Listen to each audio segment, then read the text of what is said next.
I still remember the icy wind of that December morning in Madrid. The cold from the Guadarrama mountains cut through the skin. But it did not hurt as much as the hidden dismissal letter I carried in my pocket. After 5 years of pouring my heart and soul into the central hospital, they had exiled me.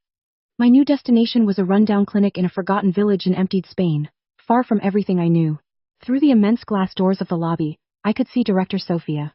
She wore her impeccable designer suit and watched me leave with a smile of absolute satisfaction. For her, I was nothing more than a nuisance she had finally managed to sweep under the rug. A simple nurse, who had dared to challenge her elitist rules. I gripped the handle of my suitcase, ready to walk toward Atocha station, and never return. That was when I heard his voice. Elena. I turned around. It was Mr. Alexander, the elderly homeless man who had dozed in the corner of the hospital for the last 5 winters. But something was different about him. His back was no longer hunched. His eyes, which had always seemed clouded and distant from the weariness of the streets, now shone with a sharp, deeply commanding lucidity. Just then, an imposing black Mercedes Maybach pulled up silently at the curb right in front of us. The impeccably uniformed chauffeur hurried out and opened the rear door with a deep bow. Before my eyes and those of everyone at the hospital entrance, Mr. Alexander removed that tattered, dirty coat that had sheltered him through so many cold mornings. Underneath, he wore a perfectly tailored suit, a spotless white shirt, and leather shoes that gleamed under the pale winter sun. I glanced sideways toward the glass doors of the lobby. Director Sofia's smile had completely vanished. Her face was pale, utterly distorted, and her jaw almost trembled as she held her specialty coffee. I understood nothing, and to be honest, neither did I. Mr. Alexander approached me, took my suitcase with firm hands, and looked straight into my eyes. "Get in, Elena," he said, his voice no longer rough or fragile, but that of a man accustomed to giving orders in the highest spheres. "We have work to do. Your place is not in exile, but here, leading this hospital. How is it possible that a simple nurse, on the verge of being expelled and humiliated, ended up in the car of one of the most powerful men in the country? And why did the most feared woman in the entire hospital suddenly look at us with genuine terror? To understand how we reached this exact moment, we must go back in time exactly 1825 days. It all began one night when the cold in Madrid was just as merciless, and a simple cup of coffee with milk changed everything. But before I take you to that first night, I would like to know something from those who are listening. I am telling my story from the heart of Madrid, but from which city are you listening? Leave it in the comments. I will love reading them all before continuing with our story. To understand everything, we must go back 5 winters. It was one of those freezing nights in Madrid, where the wind seems to seep into your bones. I had just finished a 4-hour shift in the emergency room. The hospital lobby was almost deserted, lit only by fluorescent lights that flickered with a monotonous hum. As I buttoned up my coat to leave, I saw him for the first time. He was a hunched shadow curled up next to the heating vent in the darkest corner of the waiting area. He wore a worn jacket that must once have been blue and shoes so faded they revealed gray socks. He trembled almost imperceptibly. Arms crossed over his chest, trying to cling to any trace of warmth. Valeria, the head nurse on my floor, passed by me adjusting her scarf, and clicked her tongue with disdain. "Another time that old beggar," Valeria muttered, rolling her eyes. "He comes every day to mooch off the heating. Elena, don't even think about talking to him. Those vagabonds are professionals at playing for pity." I did not reply. I stayed looking at the old man. He must have been about 70. His hair was white and disheveled, and his face was lined with wrinkles so deep they looked like cracks in dry earth. Even in his sleep, his brow was furrowed, as if he fought a constant battle against the cold and loneliness. I hesitated for a moment, but my conscience weighed more than Valeria's warnings. Instead of going out into the street, I went to the vending machine and then to the staff cafeteria. Minutes later, I approached him with a steaming cup of coffee with milk and a warm tortilla sandwich. "Excuse me, sir," I said in a whisper so as not to startle him. The old man opened his eyes suddenly. He looked at me with the caution of a frightened animal, tense and defensive. "Don't worry." I smiled gently, placing the cardboard cup and sandwich beside him. "It's very cold tonight in Madrid. Take something warm to warm up." He observed me for a long time in silence, evaluating my intentions. Finally, his knobby calloused hands clutched the coffee cup as if it were a lifeline. "Thank you," he pronounced in a voice so hoarse I barely heard it. I said goodbye with a slight nod and walked toward the exit. When I reached the revolving doors, I looked back. He was taking a small sip of his coffee with milk, and for a second I swear I saw a flash of immense gratitude in his opaque eyes. That was the first of the 1,825 days we would share. The routine settled in almost without me noticing. The second night, I brought him another coffee, then the third, the fourth, and so the weeks passed. In the nurse's station, the mockery did not take long to arrive. Valeria looked at me over her glasses and said sarcastically, "There goes the Mother Teresa of the hospital, wasting her money on the beggar." I simply ignored the comments and continued organizing my medical records. That old man harmed no one, and the Madrid winter does not forgive those who sleep on the street. But the real challenge came when the whole world stopped. The pandemic hit Spain with unimaginable brutality. Madrid's hospitals overflowed, and ours became a battlefield. Many requested leave or transfers out of fear of contagion. But I volunteered for the front lines in the ICU. They were months of absolute physical and mental exhaustion. I worked endless shifts wrapped in those suffocating protective suits, leaving with my face marked by masks and a broken soul. Yet every dawn, before going home, I left a hot cup of coffee and some food in the corner of the lobby, keeping a safe distance. He always nodded from afar, drinking it in silence, as if that small routine was the only anchor of normality we had left. It was not only the professional exhaustion that nearly broke me. My personal life also fell apart. Mateo, the man I had been with for 2 years, exploded one night when he picked me up in the car. He had seen me leave the coffee for Mr. Alexander. "You're stupid, Elena," he shouted, hitting the steering wheel. "You earn a pittance, you come home exhausted, and on top of that you waste your time and money on that street trash. You have no ambition. You live in the clouds. That's how you'll never get anywhere." I looked at him with a calm that surprised even me. If to get somewhere I have to lose my empathy, then I prefer to stay where I am. "We're done, Mateo." I got out of the car that same night. I cried until I fell asleep in my small rented apartment. The next day I arrived at the hospital with swollen, red eyes. I went to leave him his coffee. Mr. Alexander looked at me intently, noticing my sadness immediately. "Don't cry for those who don't understand the value of your heart," he told me in that hoarse voice, uttering the longest sentence I had heard from him until then. "You are a good woman, Elena." Those words gave me the strength I needed. The winters passed, and 2023 arrived. Hundreds of doctors and nurses passed through that lobby. Some took photos of the old man to post on Instagram and pretend charity. Others avoided him with disgust. I just kept bringing him his coffee with milk. 1,825 days, without missing a single one. What I did not know was that behind those tired, seemingly lost eyes was a brilliant mind that was recording absolutely everything. Everything exploded at the end of November 2023. Director Sophia called an urgent meeting for all management staff, department heads, and veteran nurses. The boardroom on the top floor was packed. Sophia, with her usual impeccable tailored suit and perfectly styled hair, stood in front of the projector with a dazzling smile. "I have excellent news for this hospital," she announced, placing her hands on the mahogany table. "An anonymous philanthropist has set his eyes on our center.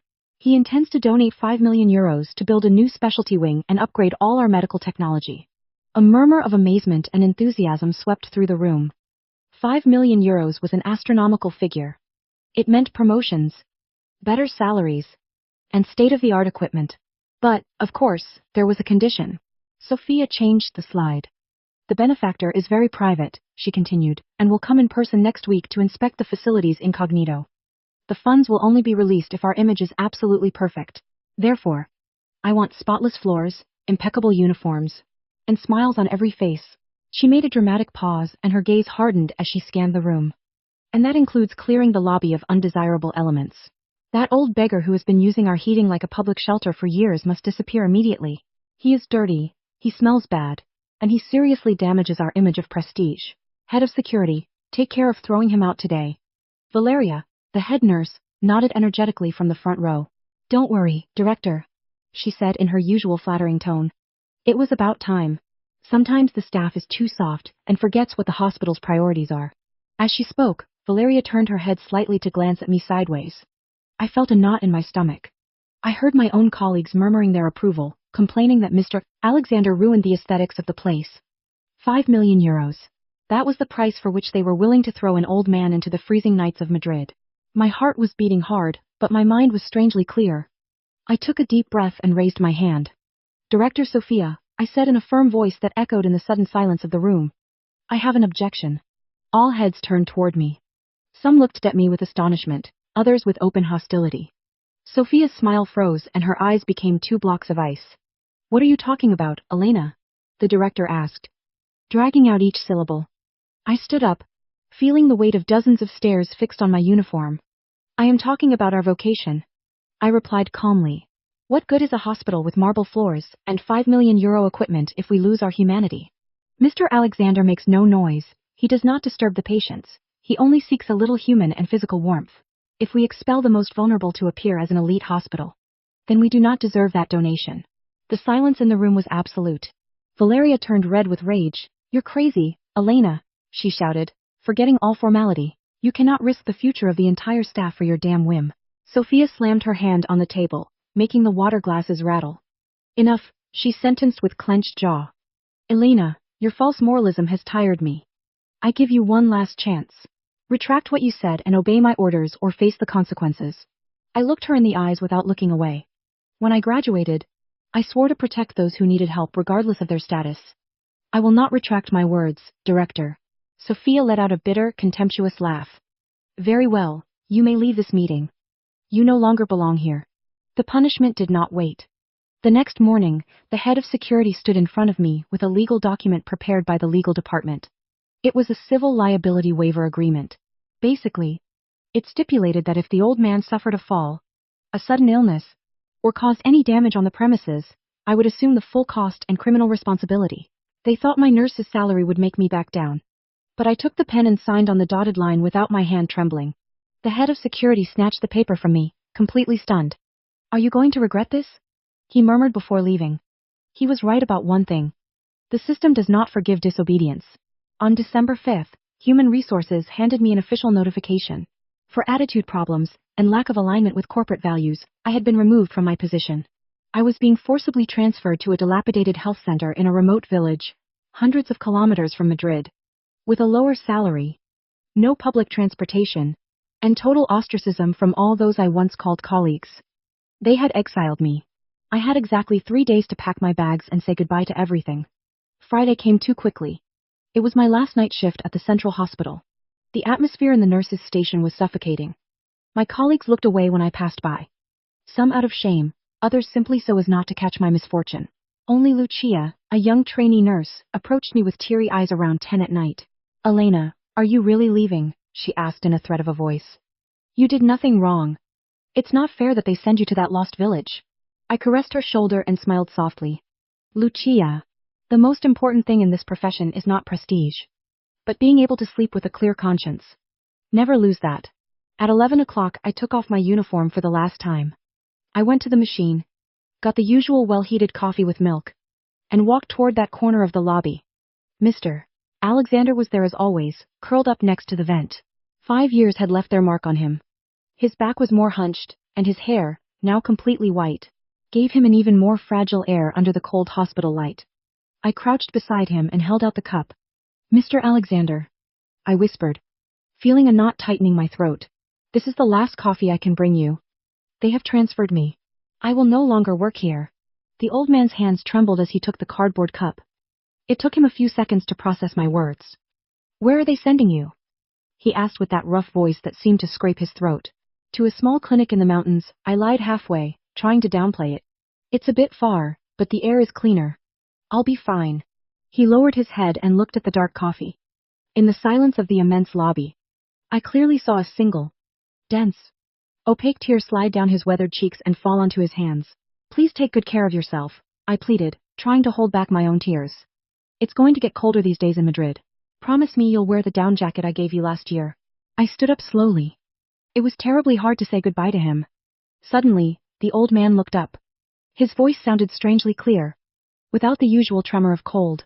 You are a good woman, Elena, he said with solemnity.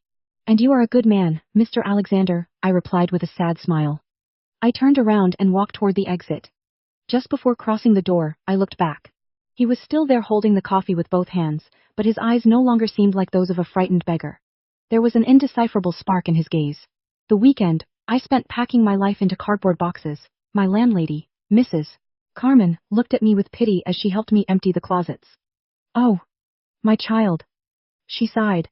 I always told you that your good heart would bring you problems in this selfish world. On Saturday night I received a call from Marta, an old classmate from university. She told me it was absurd to ruin my professional career for a vagabond. The theory of saving the world is fine for movies. Elena, she reproached me, but reality is that you have to pay bills. If reality forces me to look the other way when someone is freezing, I answered firmly, then I refused to be part of it. I hung up the phone, staring at the ceiling of my empty room. I did not regret it. Truly, I did not. However, On Sunday afternoon, a strange unease took hold of me. I felt that something was not right. I decided to take the metro and go to the hospital one last time, just to make sure Mr. Alexander was safe. When I arrived, my heart skipped a beat. The lobby was full of scaffolding and construction plastics. They had closed off the corner where he used to sleep with a yellow tape that prohibited passage. I ran toward the security guard at the entrance. "Where's the old man?" I asked him almost out of breath. The guard shrugged, adjusting his belt. "No idea, Elena. By order of management, we threw him out on Saturday morning. He must have gone looking for cardboard somewhere else." I searched all the surrounding streets for more than 2 hours. I walked through the nearby parks, the dark alleys, and the metro entrances, but there was no trace of him. That night, the thermometer in Madrid dropped to 2 degrees below zero. I stood in front of the immense hospital building, feeling a devastating helplessness. I had sacrificed my position and still had not been able to protect him. Monday morning dawned cold and pale. I went to the Human Resources Department to sign my settlement and transfer letter. The process was cold, quick, and bureaucratic. At 9 o'clock sharp, I walked out through the glass doors of the central hospital, dragging my small suitcase. The winter sun blinded me for an instant. I closed my eyes, took a deep breath of the icy air, and prepared to walk toward the train station and begin my exile. But then a familiar voice pronounced my name behind me, and my entire universe stopped completely. "Elena." Hearing my name in that hoarse but strangely firm voice froze my blood. I turned slowly, still gripping the suitcase tightly in my right hand, and there he was. As I told you at the beginning of this story, the imposing black Mercedes Maybach was already parked in front of us. Mr. Alexander shed that ragged coat with the help of the chauffeur. Beneath the layers of misery emerged a man dressed in a charcoal gray tailored suit that radiated power and elegance. My mind went blank. I looked toward the hospital entrance and saw Director Sophia paralyzed, her eyes wide and her mouth slightly open. Her specialty coffee had slipped from her hands, spilling over her designer shoes without her even blinking. Mr. Alexander took a silk handkerchief from the pocket of his jacket and wiped his face, removing the remnants of age he had used as camouflage for 5 winters. Then he took a leather folder from his briefcase and handed it to me. "Open it, Elena," he asked in a soft, almost paternal tone. My hands trembled so much I could barely hold the folder.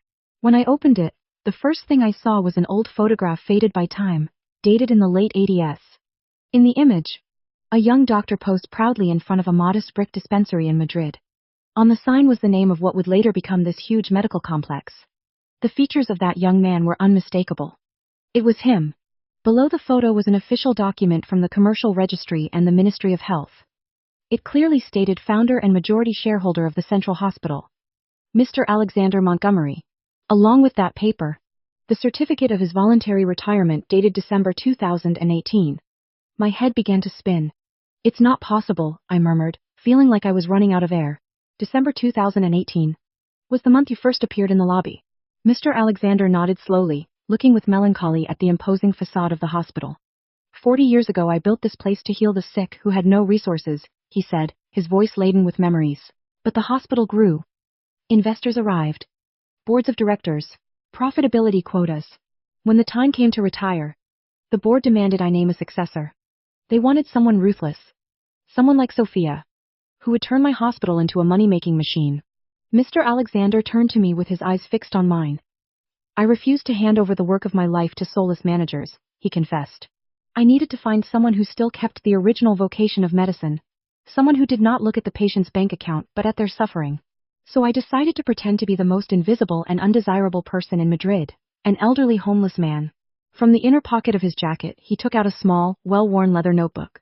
He handed it to me open. The pages were filled with names, dates, and annotations in impeccable handwriting. "For 5 years I have seen hundreds of professionals pass through that lobby," he continued, and his tone became harder. "I noted every time Valeria looked at me with disgust and ordered security to throw me out into the street. I recorded the doctors who used me to post photos on their social media with hypocritical speeches, and I also noted Sophia's instructions to expel me and clean up the center's image." He turned some pages until he reached a completely different section. "But I also observed you, Elena." He pointed to a line written in black ink, the 15th of December 2018. "Nurse Elena brings me my first coffee with milk. I thought you did it out of pity or to ease your conscience and that you would get tired after a week. But the months passed, the pandemic came, I saw you leave the ICU devastated, crying with helplessness behind the mask, and still you crossed the entire hospital just to leave me my warm cup in the corner." My tears began to overflow, clouding my vision. He closed the notebook gently. 1,000. 825 days. You endured the mockery, the reprimands from your superiors. You lost your partner, and finally, you accepted to sign your own exile, assuming all legal responsibility, just so that an old beggar would not die of cold in the streets of Madrid. Mr. Alexander took a step toward me, his voice now broken by deep emotion. And about that anonymous investor willing to donate 5 million euros. That investor is me, Elena. I was the one who provoked the final test. I wanted to see what the board of directors would do in the face of money, and as expected, they were willing to sell their souls and kick out an old man. His chauffeur took out a new document from the briefcase. You have passed the hardest test I have ever designed, said Mr. Alexander, looking at me with absolute respect. That is why you are not taking that train. Today at 3 in the afternoon there is an extraordinary shareholders meeting and I want you to come with me to take the place that belongs to you by right.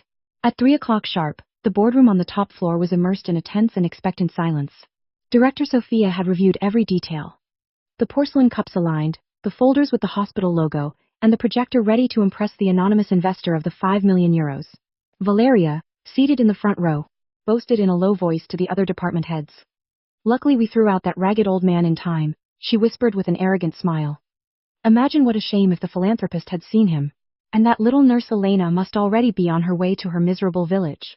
Just at that moment, the heavy double oak doors opened wide. Sophia jumped to her feet, rehearsing her best corporate smile. Welcome, sir, she began to say, but her voice caught in her throat as if she lacked oxygen. Mr. Alexander entered the room with a majestic bearing, dressed in his impeccable charcoal gray suit, and just one step behind him walked. I still in my nurse's uniform, with my head held high. Panic took over the room in a matter of seconds. Valeria dropped her pen to the floor, pale as a corpse. The head of security swallowed hard, instinctively retreating toward the wall. Mr. Alexander walked to the head of the table and did not sit down. He placed both hands on the mahogany wood and fixed his gaze on the director. You were expecting an investor with 5 million euros, he said in an icy voice that echoed in every corner. But what you did not know is that this investor, the founder of this very hospital, has been sleeping in your lobby for 5 winters. I was the beggar you threw out into the frozen streets of Madrid to clean up your image. Sophia collapsed into her chair, trembling uncontrollably. Mr. Alexander, we had no idea. She stammered on the verge of tears. That is exactly the problem, he roared, slamming the table. You did not know who I was. And you did not care. A hospital must be a sanctuary of compassion, not a private club for the healthy and the rich. I have seen your hypocrisy, your classism, your contempt for human life. Sophia, you are summarily removed from your position. Valeria, hand over your badge. You are fired for workplace harassment and ethical negligence. No one dared to breathe. The empire of terror they had built collapsed in less than a minute. Then Mr. Alexander turned to me. His expression softened completely, showing the same warm spark I saw the first night I gave him that coffee. In the midst of so much coldness, only one person showed what the true medical oath means, he announced before the entire board. By resolution of the shareholders, I appoint Elena as the new medical subdirector of the Central Hospital and exclusive president of the 5 million euro philanthropic fund. A murmur of shocked whispers filled the room. I, the nurse everyone had turned their backs on, had just become the highest moral and executive authority of the place. I took a step forward. I felt the weight of the responsibility, but I felt no fear. I accept the position, Mr. Alexander, I said in a serene voice, looking into the eyes of those who had belittled me. But I have one non-negotiable condition. From today, the doors of our lobby will never close to those seeking refuge. We will create a permanent warm corner. It will have comfortable seats, hot coffee, and blankets for any person, patient or not, who needs to escape the cold nights of Madrid. Mr. Alexander nodded with eyes shining with pride. So it shall be, subdirector. And so it was. Years have passed since that day. The hospital has returned to what it should always have been, a refuge for life. Sometimes, when I go down to the lobby at dawn and see someone warming their hands with a cup of coffee with milk, I remember those 1,825 days. I learned that genuine kindness does not seek rewards, nor applause, nor photographs. Kindness is simply choosing not to look the other way when someone trembles in the darkness. Thank you for listening to today's story. Don't forget to like, share, and subscribe to support the channel. See you in the next story.